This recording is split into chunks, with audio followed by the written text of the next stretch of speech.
This month marks the 3-year anniversary of the most embarrassing moment in the history of our country. Kamala and Crooked Joe's catastrophic withdrawal from Afghanistan has just been horrible for all of us. 3 years ago, Kamala and Biden's incompetence left 13 dead warriors, hundreds of civilians killed and grievously wounded, and $85 billion worth of the finest military equipment on the planet abandoned to the Taliban, right into the hands of the Taliban. It also left 45 incredible soldiers so badly wounded, the legs, the arms, the face, obliteration.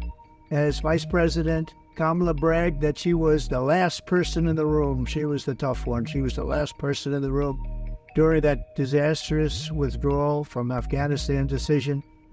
She repeatedly praised the decisions, and she said it led to a catastrophe, but it was worth it. The incompetence and weakness on display from the Biden-Harris administration was an insult to every soldier, sailor, airman, and Marine who ever served in our U.S. military. As we mark this horrible occasion, we mourn with the families of the great American heroes who lost their lives 3 years ago, and we vow to never forget the supreme sacrifice they made for our country. America cannot afford 4 more years of Kamala Harris in the White House. She is a disaster. She's a radical Marxist. She destroyed San Francisco. She destroyed the state of California. Everything in her way she destroyed.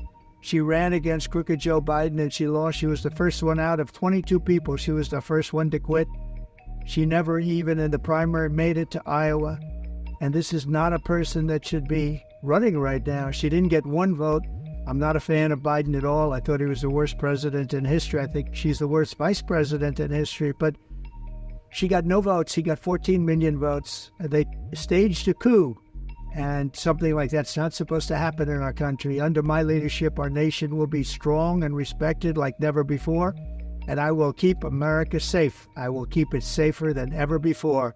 And if I'm not elected, I truly believe you're going to end up in World War III and you're going to end up in a depression, the likes of 1929.